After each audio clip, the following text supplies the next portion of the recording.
Goeiemôre julle, my naam is Lanai Traskop en welkom by hierdie week se Blitsflits, maar ook welkom by die Hervormde Kerk.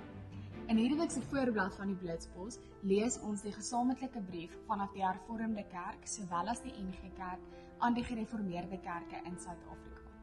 Hierdie brief dien as 'n versoek om gesprek om die tussenkerklike bande te bestendig. Gaan lees gerus meer oor hierdie brief uit die pen van Dr. Wouter van Wyk en Dr. Neoma Venter. Dan is daar slegs 1 week oor voor ons hervormde jeugkamp. So skryf so gou as moontlik in. Alle hoërskoolkinders is welkom. Die Blitspos bevat al die nodige inligting. Ons deel dan ook graag die volgende goeie nuus rakende ons predikante. Proponent Piet Bloem het 'n beroep na Secunda deeltyds ontvang.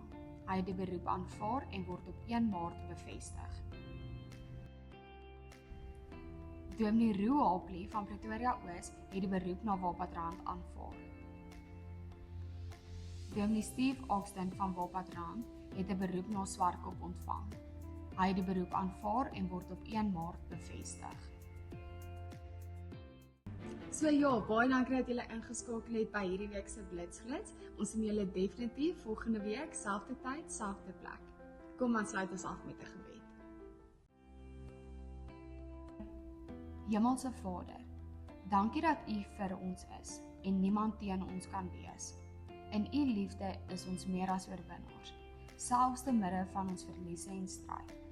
Help ons om altyd U krag en teenwoordigheid te voel, sodat ons as wenners kan leef, ongeag ons omstandighede.